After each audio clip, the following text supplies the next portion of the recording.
this meeting is being recorded. So here's our introduction. I'm going to welcome everybody to PHSP 503.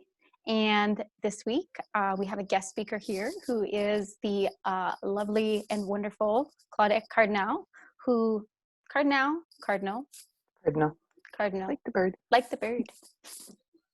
And I met Claudette while I was working on the Weaving Our Wisdoms project, and she was a research participant and co-researcher with us, and that is among many of the other community things that she does. And I would like to invite Claudette to introduce herself and tell us a little bit about what you do.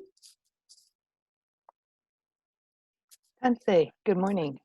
My name is Wapokmani. I am Cree, Plains Cree, originally from Kihiwan, Treaty 6 territory. I am residing and speaking to you on the unceded ancestral territories of the Squamish, Tsleil-Waututh, and the Musqueam peoples of beautiful country, also known as BC. I've been living with HIV for over 25 years now. I was diagnosed in Alberta and given 2 years to live, and I'm like, kind of thinking back to AA when I kind of went there and I wasn't accepted, and NA I didn't do hard enough, so I wasn't really fitting into those kind of support groups. And so I thought that, I remember one step in the blue book is to make amends. So I'm gonna go make amends, and I'm gonna go tell my parents they're living on the island. That was over 25 years ago when I came to this beautiful country and crossed on the ferry, crossed the Salish Sea, and made my life in Victoria for over 17 years. And thinking I was so naive back then. I knew nothing. Let me backstep. So when I got diagnosed in 95, I was told that I had 2 years to live, given some numbers to call. Couldn't do it. So I thought maybe somebody that was of these Aboriginal organizations that might pick up the phone, might recognize my voice, could be my aunt, a cousin, word got get out that way. I didn't want to call anybody. So I just said, I'm going to BC, go tell my parents. And that's where I ended up. And I'm still here today. I haven't left. Because of the care, because of all the things that I needed to learn being away from home. That's what taught me here. And when I first was diagnosed, I was told to go pick up my medication at the University of Alberta in Edmonton, and also to see a nurse. There was some kind of a study, and they were going to give me some money. And I'm like, wait, all right. So that's what I did instead of looking at these agencies that were services for people just diagnosed with HIV. And I think I was pretty close to AIDS because my CD4 was at 250. So I was pretty dang close.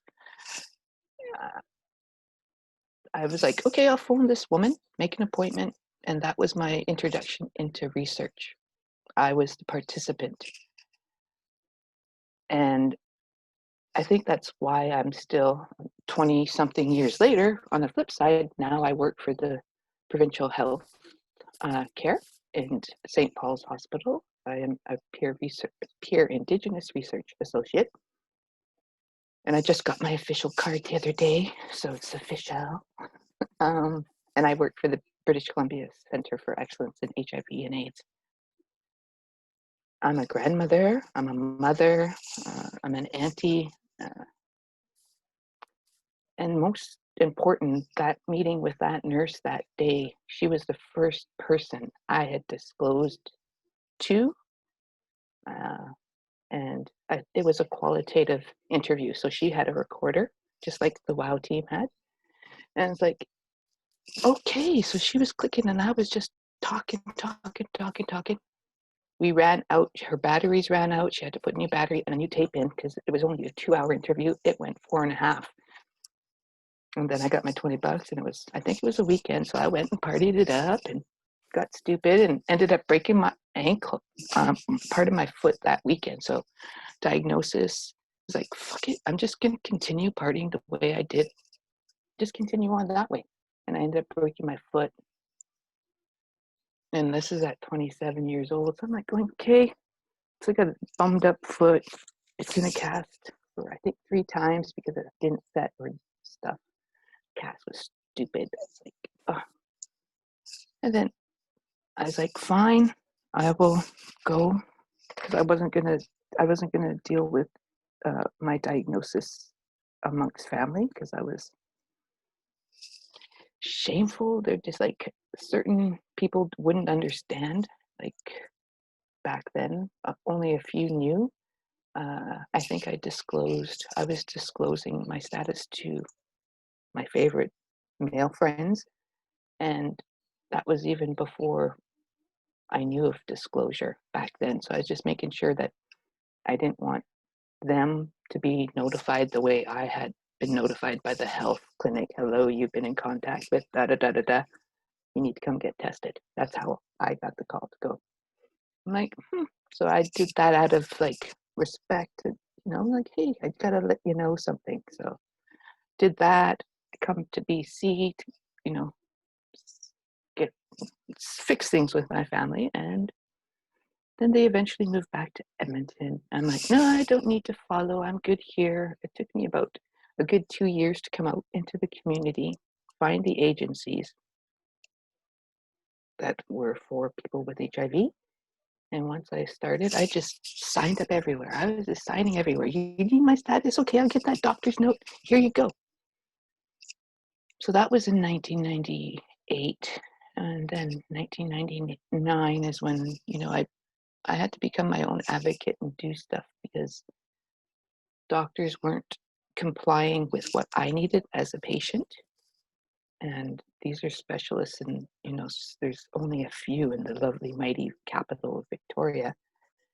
And I happened to be seeing one of them, and I happened to let him know that I didn't want to take the medication anymore because, I was experimenting and using cannabis as an alternative medicine in addition to the HIV meds that I'd had to comply with.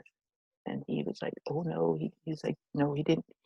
He was a no doctor. And I'm like, okay, I've seen you long enough. You're fired. I have to go find somebody that's going to listen and meet me in the middle. And so from Victoria, I had to travel over to the mighty big city of Vancouver, where the primo specialist doctors are. And I did finally find a doctor to sign those forms from Health Canada to have possession, right? So I didn't want to get picked up or bothered about carrying my medicine. And when I speak about medicine, the cannabis, that's how I use it today. I've been since 1999, and I got the official application into Health Canada. That's when I was becoming my own advocate and helping other people that used it the same way that I used it for, because 25 years of suffering with different side effects from all the toxicities of the HIV meds and all the other comorbidities, all the other things that come in after the fact that you've lived so long, and all these things, and the age factor. And that's that realm that I'm in right now, is the elder stage of my life. And I'm like going, but aging with this stuff it's a daily maintenance of, okay, I do this, I do this, I do this, I do this. For me, I'm an anti-pill kind of person. I don't like taking over the counter anything. The only thing that I take that's over the counter, and I make sure that I phone the pharmacy and make sure that my meds don't interact with those ingredients in the. I usually take the cold and flu if I got to knock wood, that I don't get cold and flu. But when I do get the cold and flu, I get neocitrin and I knock my shit. I knock myself out so that I can have a good sleep, get rid of the congestion, all this stuff, right? But I make sure that I can take it with my certain combination of cart therapy that I take. And I'm like, so there's all these little factors that everybody has to take into consideration when you're dealing with people living with HIV. Some days there's whether there's everything, and especially now with COVID, it's like I barely go to the doctors because it's like I'm like I'm one of those persons. I'm more like on the male side where if it doesn't hurt, it's not broken. It's all good. I don't need to go there. Like, you know what I'm saying? If they're not calling me, I'm more than happy to say, "Oh yeah, I'm good." Right? They ask me like, "Well, how much do you weigh?" I remember the last check-in that was like about May. I'm like, "Well, how much do you weigh?" How do I know? I don't own that thing to tell me what I weigh because like that's why I come to you guys to do all that stuff at the clinic. So if I'm not doing it, I don't have to comply. That's me in a nutshell. If I can't self heal myself or kind of doctor myself, then that's when I know I have to go see the doctors at the hospital, right? For myself, I keep myself away from all kinds of things. I don't take any over the counter medications, nothing like that, because I keep just 3 medications in my system: the thyroid, the statin, and my HIV meds. That's the only things that I take to keep myself clean in that way. Because you think about the pill that I'm taking is a 4-pill combination, and the dose, from what I still can gather, is it's still a higher dose compared to. It's not individualized yet. It's we're still, as women, we're still taking the same dose as a man. So a man that's, say, 6 feet might be still, we're taking the same meds, right? So there's those differences, and I also I've now completed my term with CANOC, and that's the Canadian Observational Cohort Study. And I was a community investigator for my 2-year term, and that was one of my questions that I had asked, is the differences between genders of male and female on CART regimens. And also I did submit in my 2-year term. I was like, I don't know if I could do all these things, but the center allowed me to be open and do my way of bringing back the data. So in my first year of my position, I created a Bible. So basically, an oral storytelling is the way I feel more comfortable sharing my experiences. Because Cree, we sat around in the day and we had food and we'd tell stories and say update. That's how you converse in Indian country. So I'm like, okay, this is the best way that I can relay this message to everyone. And my first year at CAR, presenting on the ins and outs of community investigator,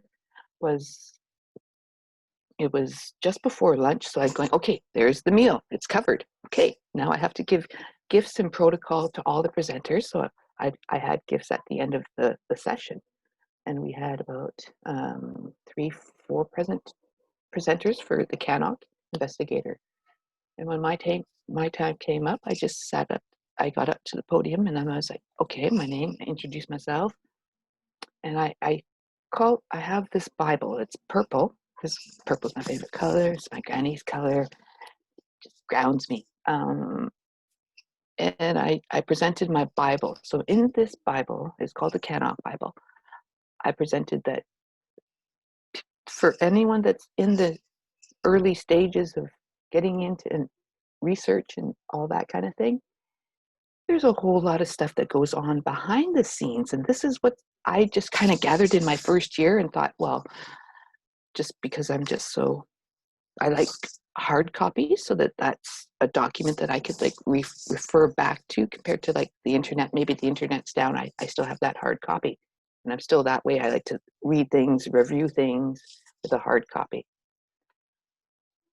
So there's the email conversations, all the documents or who I spoke with, pay stubs, time schedules, all that was in this lovely CANOC Bible. and I let people look around, and people are like, "Oh, I wish I was organized as you is." I'm like, I just put it all in different sections, and and then I proceeded to at another retreat for two different studies, which I was on as well. Chivos, Mm. excuse me, another big study, Canadian HIV women's sexual and reproductive cohort study, I do believe. And now I'm on CANOC, Chivos. Now I'm on two other studies, Thrive and Coast. So I'm on a lot of stuff. I'm a busy girl, and then there's all the stuff that just come in. That's I think three proposals that got accepted in with cannabis and mental health and women. So I'll be doing all that kind of stuff up here shortly. One sec. And getting back to the Bible and all that presentation in my first year, the one retreat I put in my request for that. It's a data analyst request, a DAR.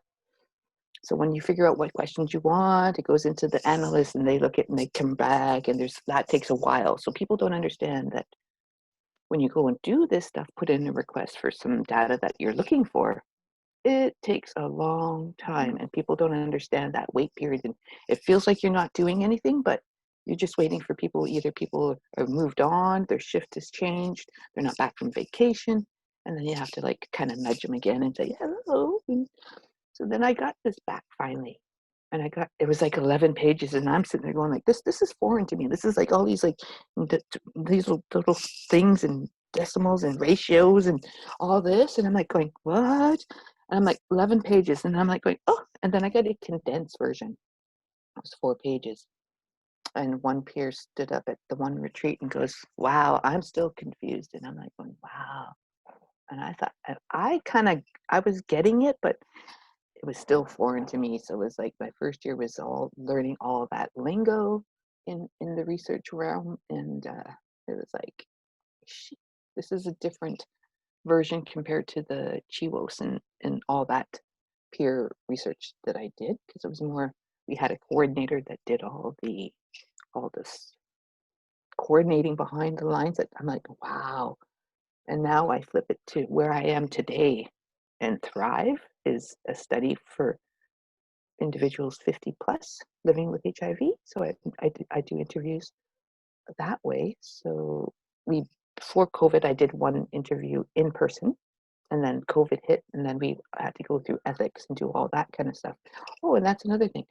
All these certificates that you have to get. There's like, just for the bigger one that I'm on, the coast study, it's building more bridges. I had to get certified for tutorial and FCOI, so the federal requirements, the National Institutes of Health. Little brainiac over here.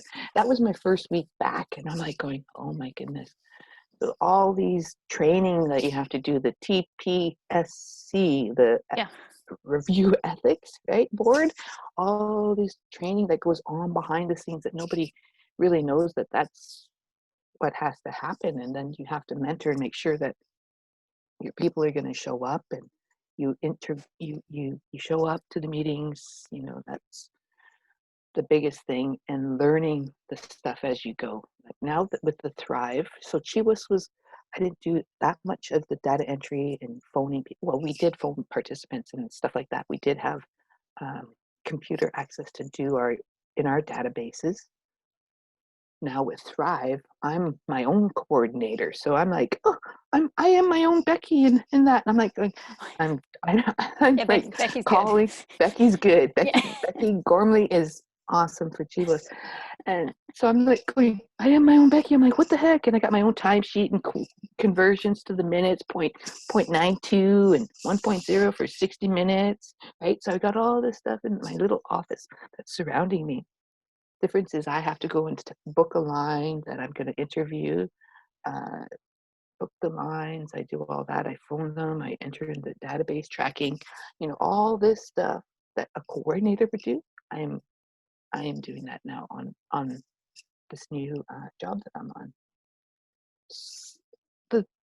And that's what keeps us going as individuals. It doesn't matter how we're participating now. I love in person because that's where I get the energy. Everybody just, when we're in the office, it's called I call them my Nelson family because it's individuals. And we just, when we're there, thinking back pre-COVID, it was like everybody had ideas. So bing, bing, bing, bing, bing, bing, bing, bing, going. Everybody, just the energy. So what I completed, and I just did a seminar for the principal investigators, the big bosses. 5 minutes I had, I go, holy crap, am I gonna do it? So I got my little buddy Nilu got me timing and on the call, and 3 slides I had, and it was like boom. So the things that was my accomplishments in that 2-year term of CANOF was I ended up applying for 3 different abstracts. So I put in 3 abstracts for conferences. I applied for CAR, and it was postponed due to CAR, but then or COVID, but they did want me to apply again. And out of my question, there was a video called "The Stats Talk Back," and if you're privileged to see me out and about, look for it. It's an amazing display, and there's more to come if you ever make it to CAR 2021 in Halifax. I will be applying for a bigger spot because I was accepted for an ancillary event. I don't want to be a before thought. I want to be main stage because this is where I want to welcome and open up for my community so that everyone else can have her history, their story told. It's not that I'm not saying, oh, I didn't. I did converse with the community and everyone, and the people that I picked were just a panel to start the discussion, right? Because it is a big thing about, and my other big goal was to have a conference where we were the leaders and you guys all come to hear from us. That was my other bigger goal, but I tried my shot at funding. I did some funding applications. Okay, it's okay. You get denials here and there, and I'm like, okay, I just go for bigger money. Yeah. I did manage to put my manuscript. I don't know, it's still pending. I've got to knock wood. 2 manuscripts for the AHA Center for CAN, so that's still pending. So there's the one about a story about allyship between me and my colleague, that journey, and then my first scientific or academic paper ever with all the data. So the data within CAN and the whole team that I had to work with them and collaborate and do all that work. So it's been you have to learn how to really conduct yourself in a manner where, okay, it started over here with somebody researching me. Now I'm on the other end and think of how and bring that all together. So. Yeah, and so can you talk a little too about the importance of peers leading the research questions and and I so love the way that you advocate for your own health and that the strength that takes to say, no, this isn't working for me. I need to make a change with my care provider or my regimen, because something that we've talked a lot in this class is about, can you have a kind of a global definition of health, but the nuance of that is how it is individualized, and that can be really challenging when we're talking about establishing policies and procedures, because you need to honor the individual, but you need to figure out the process too.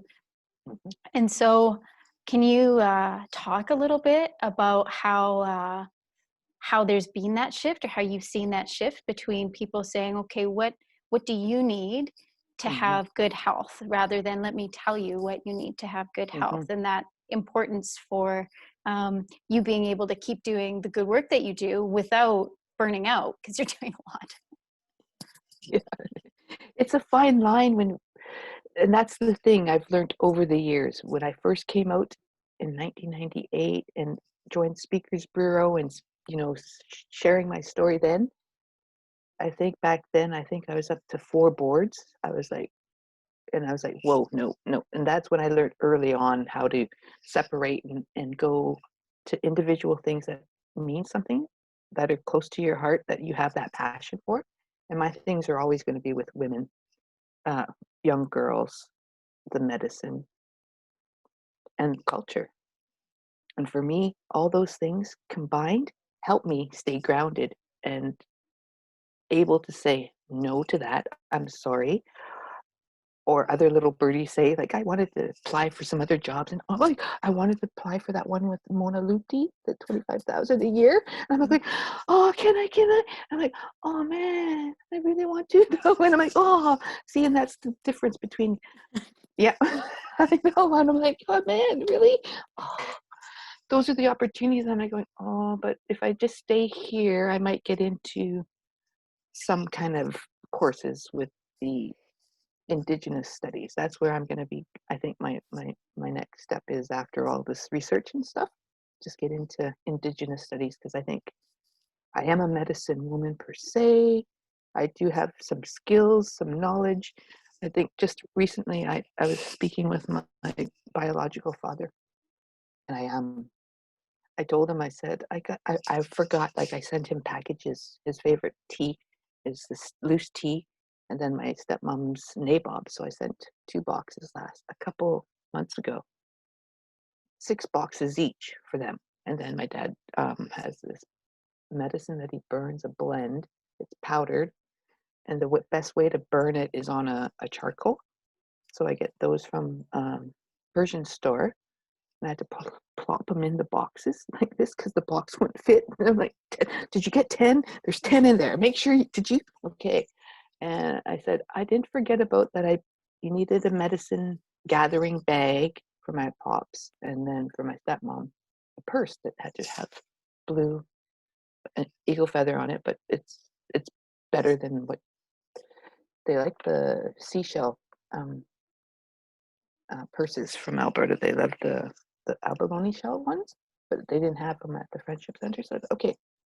And then he's like, oh, and because my father, I asked him for recordings to do the traditional opening and honoring the 4 directions. So he did that recording for me. And I said, and by the way, this is my gift to you for doing that. Mm-hmm. And he goes, how did you know that I needed bare root? I'm like, I just knew. I told him it was my womanness that I knew. My medicine part was coming out, and he was just like, wow. And then he tried to call and get my other recipe. I'm like, no, you don't tell me who it's for? No, I'm not. No, you're not gonna. I didn't give him the recipe for that. But back to the question.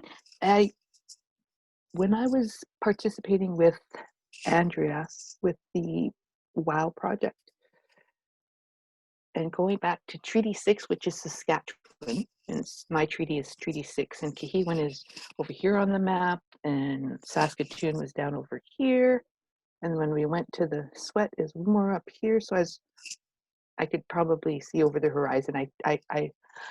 When you go to Kihiwan, you can look at this one top hill before you go down, and then you go to Bonnyville, and you can see at that top hill, like, oh, there's Saskatchewan just down further down. You can see Saskatchewan, the border is flat, right? So I'm just like, oh, when I went there, I had all these thoughts. So basically, I used to go long time ago with my mom back in the day when I was, maybe around, I want to say just after 2-3 years old, because I knew I was going to Sweats when I was 10. So we'd go down to Sweats to Calgary. So that's from Edmonton down south to Calgary, like 4 o'clock in the morning, going through bush and seeing just trees and just a road and going and ceremony and drinking all these sticks. It looked like sticks to me, and cooking on the stove. And I had to drink that. And shortly after, school come along and all this other stuff and all these different things. I remember a time when I went to different denominations. I was Roman Catholic, but I went to Salvation Army, things that would host to babysit me, basically, because I was one of the latchkey kids, right? Because my mom was never home. So I remember one Sunday, Salvation Army told us we were having a Christmas party or something, and there was a feast, a big gathering for the family. And I told my mom that I said, they have to know if I'm coming. And she's like, no. So I never went back to that because I didn't conform with the Salvation Army's ceremony when I had to go for our own traditional family feast. So I never went back to Salvation Army. I was just like, I went to different denominations of different services, gospel. I've been to gospel, Pentecostal. I've been all over the place at each. And it's like, you know what? The best place for church is, I'm looking at it right now, outside. That's my church. When I go out into nature, that's where I like go and I pray. I pray every morning when I'm awake, and maybe pray at night if I really need some extra comfort. If something's really stressing me out that day, yeah, I pray all through the day. And how I release things, the energy, is I go to nature, usually by water. I like to be by the water. And then that's where I just like be silent and wait for nature to show up. And once I see nature show up, then all is well in my mind and I can just let go of that. Anything else am I missing? Oh, getting back to the culture. So sweating, I'd sweat when I was young. And then I went to another sweat when I was 16 on my dad's reserve home in Kihiwin. And that was when I was in treatment. So at a very young age, I knew I had a problem. So I went to, and I didn't want to be like my problem, like meaning my mother. And so I was like, okay, I went to Palmmakers, stayed there for 2 weeks, puppy love, ended up meeting somebody at the AA meeting there and took off from that. Then I went back again at 16 later. That's after being gone to running away to Winnipeg and staying out there for half a year, then coming back and then put myself in treatment again, closer to my biological dad. Ended up going to a sweat that week on one of those days, and same thing. I had the panic like when I had in Saskatchewan. That first round was just like, and I think my mom's spirit when she used to sweat was, I'm not sure if it was Sasquatch, but some big thing. And then I remember having that same fear, and the elders came out and talked to me, and they go, "It's okay. We know it's your first time." I didn't even have to say anything to them. I think that was my first time sweating without her, and then managed to stay and go the 4 rounds. And so that was my 16. And then the last one was a two-spirited one, but that was with lava rocks. It wasn't as hot. So it wasn't. It wasn't. And it's like, that was no, that's not. But it was a good experience. But then the one when I come back to Saskatchewan in Territory 6 there just last year, it was like, so we're leaving that morning, and I'm like, okay, I got a towel. I'm like, I'm not committing yet. I'm just like going through the motions, going, okay, got the towel, just in case somebody forgot a towel. Not thinking, because I'm still trying to convince myself if I'm going to the sweat, am I going or not? Get out there, and I'm like, oh man, this reminds me of going through home, and the trees and the bus coming through there and the dirt road, and I'm like, okay, I'm just sitting there thinking, and then, oh, I didn't have a dress to sweat in. Oh, guess what? They provided one, and it matched my outfit, and I'm like, oh, this is so rad. Oh no, okay, so I got a skirt on, ribbon skirt, so that's traditional wear that we wear to go into a sweat. I'm like, okay. So then it comes time, and they've got the fire there, and I'm looking at the grandfathers burning. Those are rocks, we call it, grandfathers, and they get red hot, and that's when the firekeeper brings them in when they're ready, and they put them in the mound, and then we pour water on them, and then we sweat. And I'm like looking at this and just looking around and enjoying the horses on the land, the little gophers, everything about this land. And I was like kind of bummed out because I'm going, am I going to go to sweat? Am I going to go pick the medicines on the land, go help in the kitchen? I'm like, I knew I wanted to sweat. So I was like, okay. So it came time for questions and everything. And I was like, okay. And I did ask about being like not raised with ceremony, being urban, and I asked about a different kind of like coming of age ceremony, and she said yes, and I was like, okay. I was like, hmm. Then it was like I had these bigger sweats under my like leggings. I'm like, oh, da, da, da, da. So I decided tea break last time. I went up, took my leggings off, and I'm going to sweat. Same thing. It was packed. Bodies were everywhere. But the only way I could calm myself down before I knew the door was going to open is to put my one hand on opposite, on my left, my right, their body. Okay, it's going to be over soon. And sure enough. So as soon as I got over that relief, it was like coming home. Like my spirit inside was like awake, and it felt like, oh, I did it. So it's like bringing me back to what I need to know. And I think what I can share with the group is what we're talking about here when we talk about the WOW study. This is the Weaving Our Wisdom study. It is a project with the Canadian Aboriginal AIDS Network.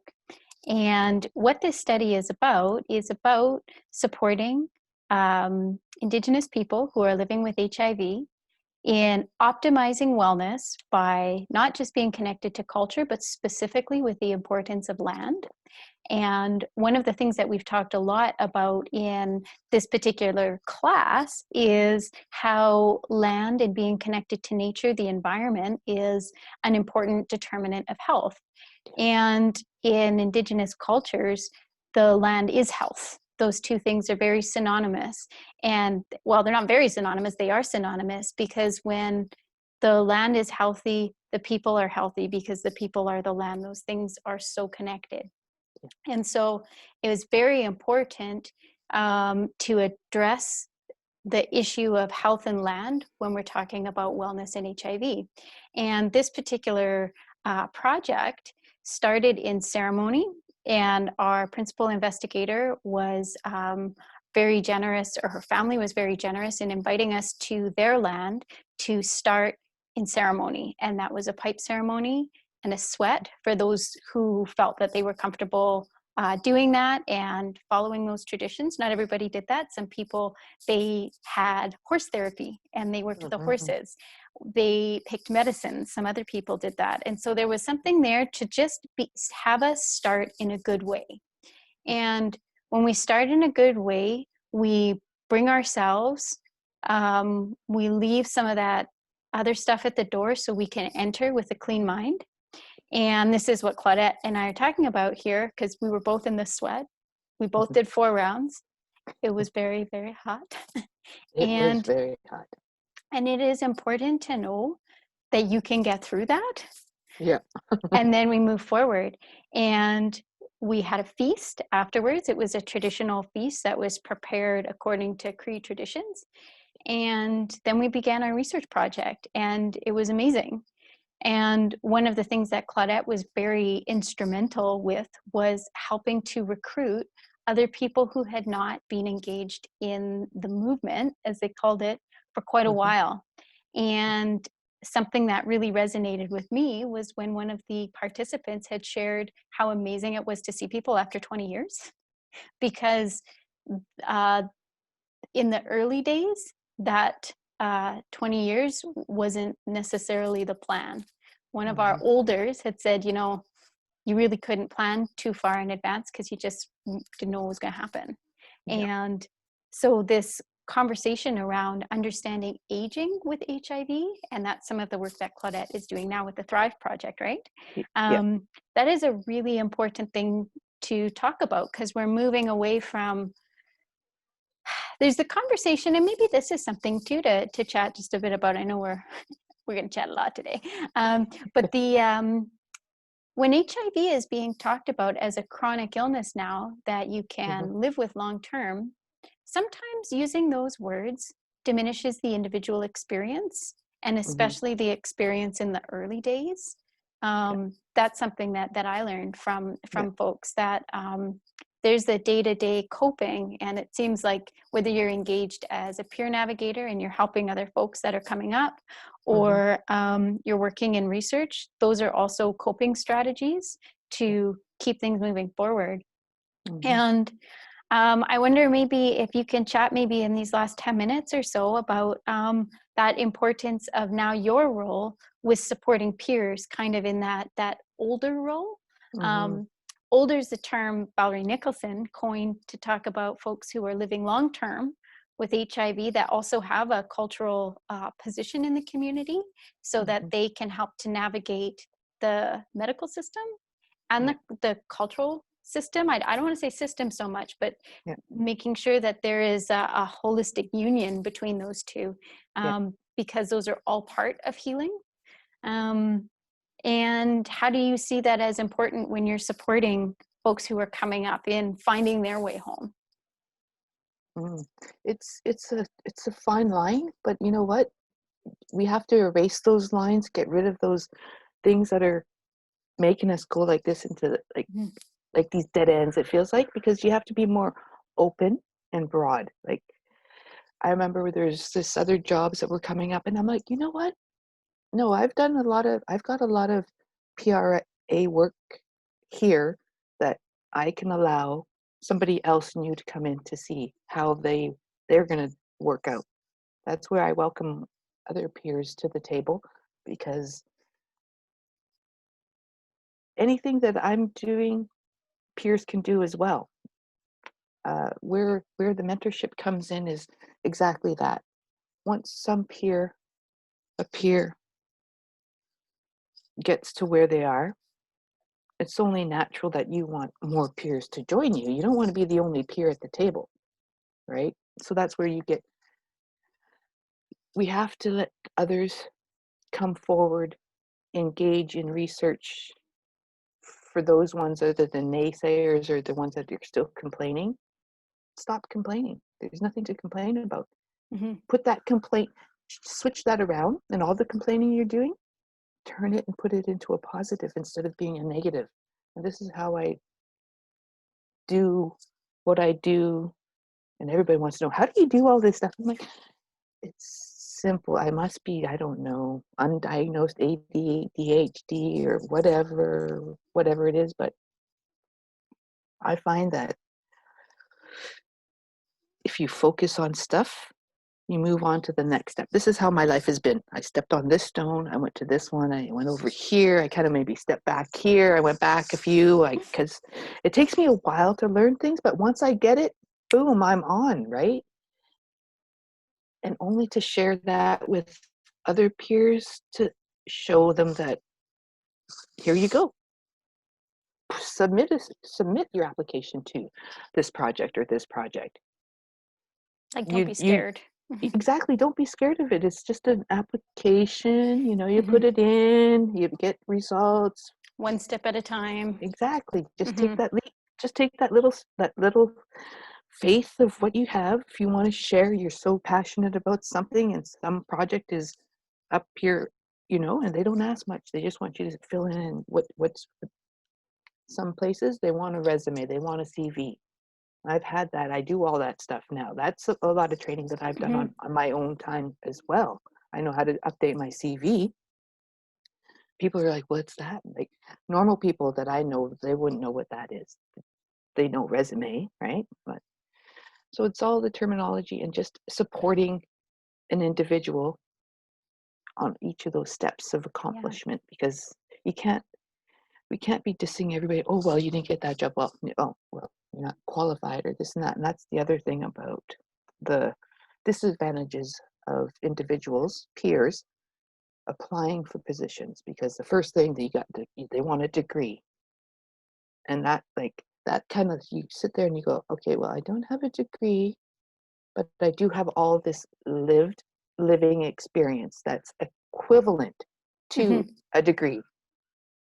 So that's where the terminology and stuff, and when you're applying for things, has to have that a slash, the living experience.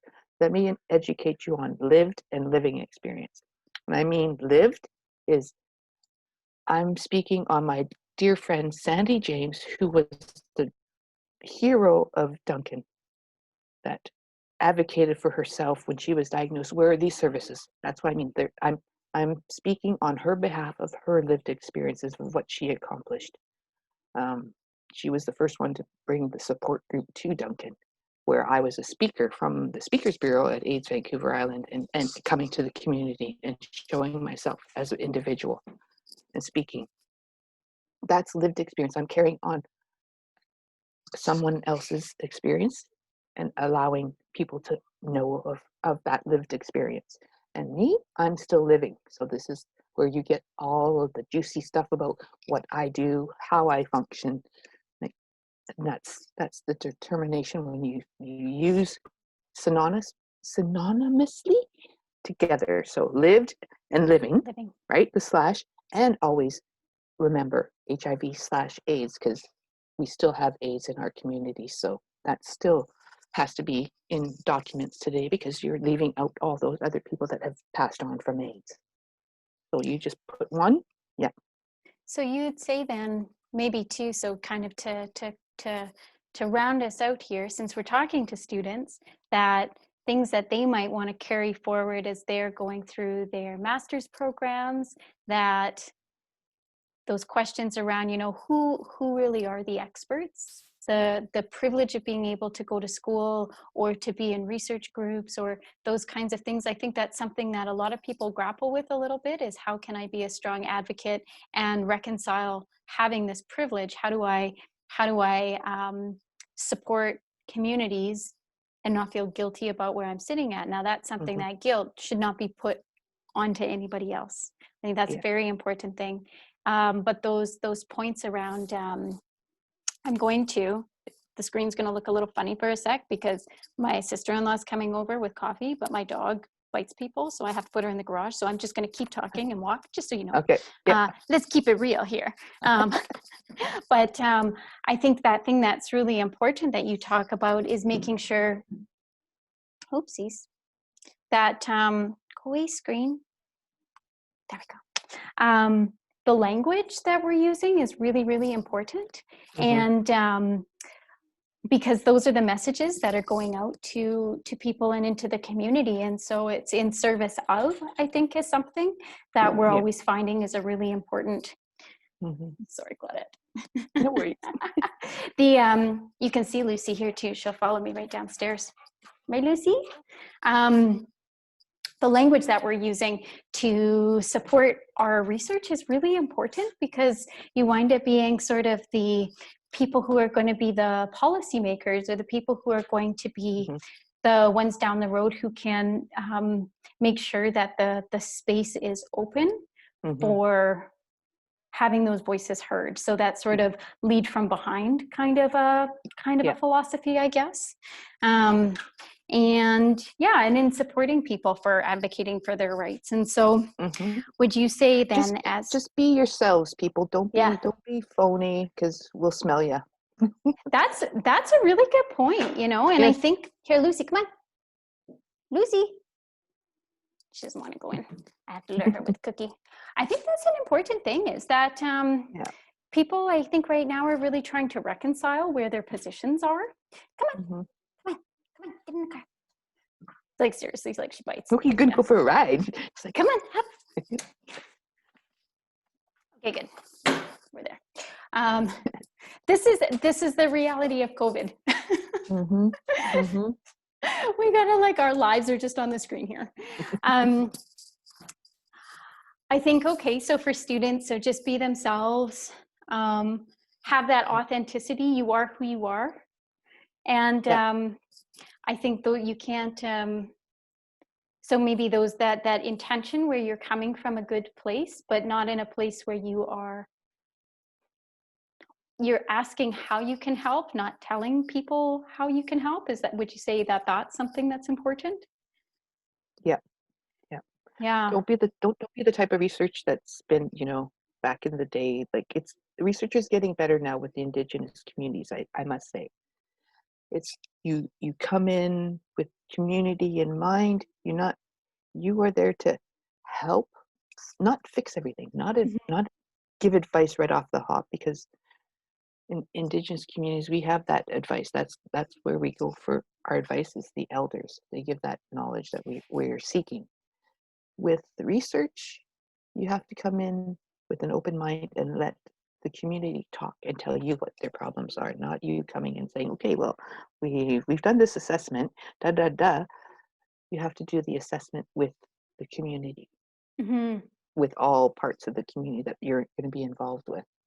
Well, and I liked at the beginning too, and you were saying just how it has taken you time to learn the process and learn the different dimensions of research. And I think recognizing that it does take time.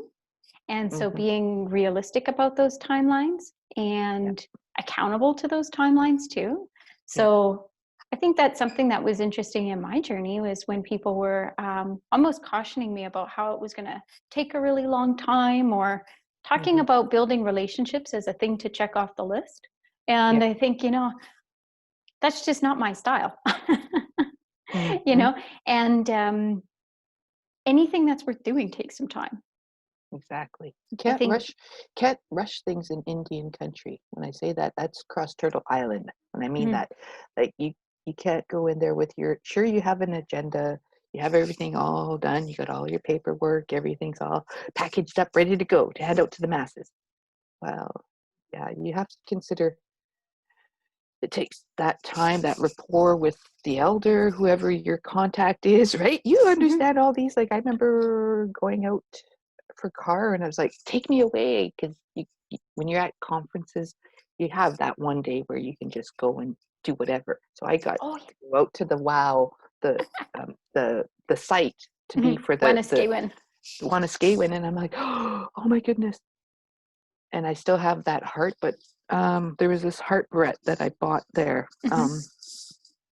It was there in May when we went for car, and I spotted it out there when we were out there, and I'm like, okay. And then we come back last year, and that Barrett's still there, and I'm like, okay, it's meant for me, and it's a nice big heart. It's just like my heart came home when I think about that Barrette. And I think I wore it once out and I pulled it out and the spring broke on it. So I'm going to be sending that to Sherry. She's going to fix it, Yeah, she'll hopefully. fix it. Yeah. Mhm. And I have the old style barrette where you clip it, like clip it in between. So hopefully I matched up. I'm like, okay, that's about the size. So I'm going to send her a gift package to her new home. That's my, can you make jewelry for me? Mhm. Make me an outfit, regalia, the whole bit. Yeah. So that's amazing. When I speak about regalia and things, my face lights up in a I don't know. It's my dream to have regalia. Regalia for people is our I love native bling. That's my thing. Other than gold, I like gold too, but like gold, silver, and native jewelry, bead work, anything. I just it's shiny. I love it. But that's what I mean about having regalia means you're coming back home to yourself. You're embracing your culture of who you are as an individual. I have like 2 ribbon skirts. I've got how many drums? I've made a few drums. I've got a few rattles. We made rattles and medicine pouches in Saskatchewan as well. So I was there for 9 days. So it was like for one study and then for another Mhm. study. It was like 2 parts. So it was like that part of being in the sweat for that first days with the one study was like the highlight of my year because that was like a big thing for me and being able to participate in the sweat that was just like okay, I could do it. Mhm. I could do anything now, right? And that's where I sense that inner matriarch stuff is coming up. The stuff that's down deep. It's coming. Watch out, Vancouver. Claudette's matriarch is coming. And I did, and I'm like, just recently I just spoke to my dad because my late cookum, where when I was traveling through Alberta at the time of when my daughter passed, my I was there for 3 weeks trying to get my court and custody with my grandson and all that set. And in that time, my my my my dad, my biological dad, was at the hotel, and I'm walking through, and my one cousin goes, "Your dad's in the restaurant." I'm like, "What?" So I went in, and sure enough, my dad, my stepmom, and relatives, and I was like, "What happened?" So my grandmother passed, so I happened to be there to stay to see that process and be there for my dad. Went out to Gehewen, stayed in Bonnyville, went up to St. Joseph's Hill. So they have a pilgrimage. It's like for Lake St. Anne days. The Stations of the Cross are all up this one hill. So I went up there to look up. I still haven't post pictures of that. It's the most beautiful sunrise. It's like, oh, but to live way out here, nowhere, and and just thinking of all that, and just soaking up the Alberta sunset. It's like, wow. I go and find, and I'm looking because on the top of this St. Joseph's Hill, they have an outdoor church. So I'm looking and I'm like, I know the protocol, and I go bend and curtsy and do this and the Roman Catholic thing. I'm like, okay. And I'm like looking around the grounds. I go looking behind this where the old pews were. They got newer pews. I'm looking on the ground, and I'm like, look.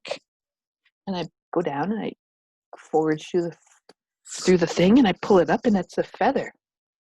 And I'm like, oh. And I brought it down to my pops because he can identify things and stuff like that. So there's two different patients. I've got patients where my dad doesn't have patience for, and I have the patience for. So I'm sitting there going, I got patience for fishing. I was hooked on fishing, so that's kind of how I got help with my alcohol. So I've been alcohol 19 years and over 25 years of injecting drugs. So 1995 was the last time I injected intravenous anything in my veins. And drinking, I stopped at 33. I'm 33 I stopped drinking. So I picked up fishing instead. So I have the patience for fishing.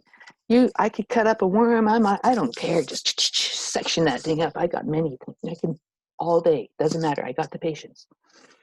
My dad, no, he doesn't have patience for fishing and doing that. When it comes to medicines, on the other hand, so I give him this feather that I found up on the hill. He goes, oh, let me see that. He grabs the feather.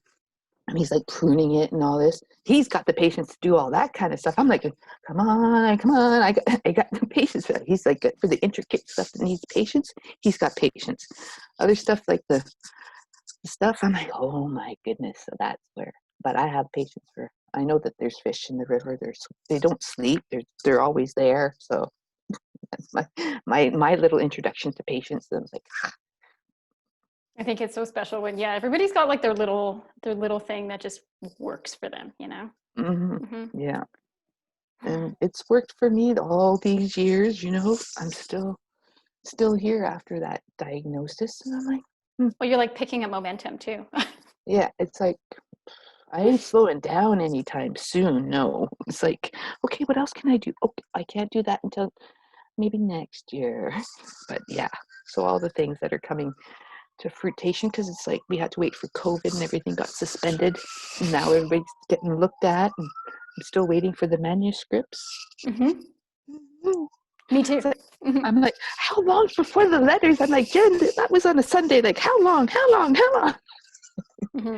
Nobody knows. This is my first time ever being in the realm of an author. Like, I've authored things on my own, different things about Katie.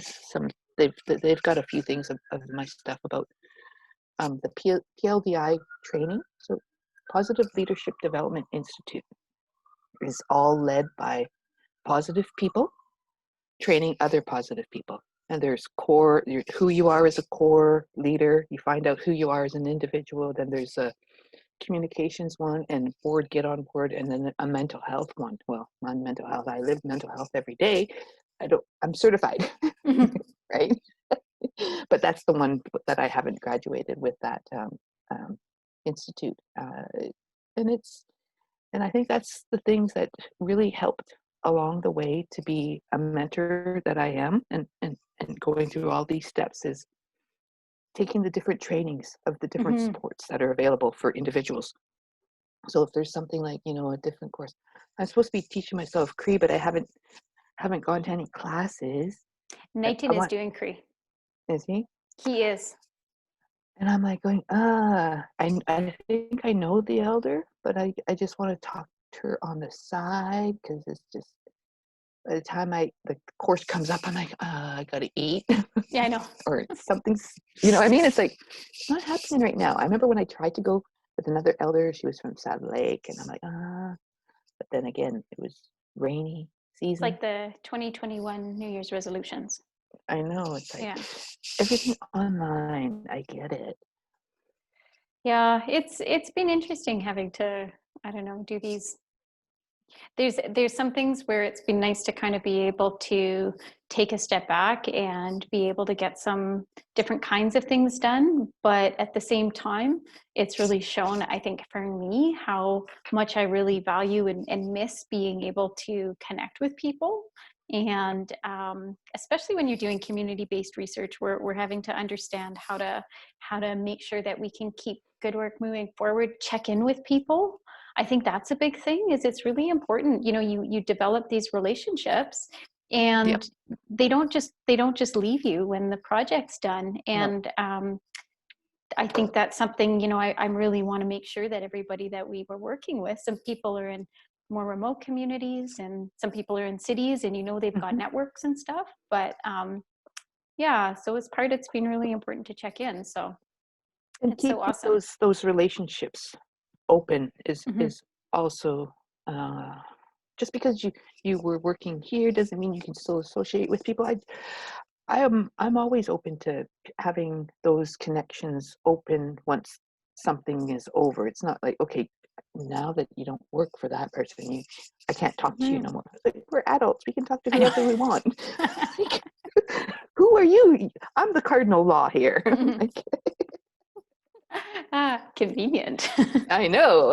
I was like, thank you for messing around with the cardinal back then. No, I'm just kidding. Whoever it was, I don't know. Like I've got 6 pages my pops gave me of our lineage. And I'm like going, ah. So he's Raymond Joseph, like the seventh. So he's actually, get it or not, he's actually related to himself. Oh,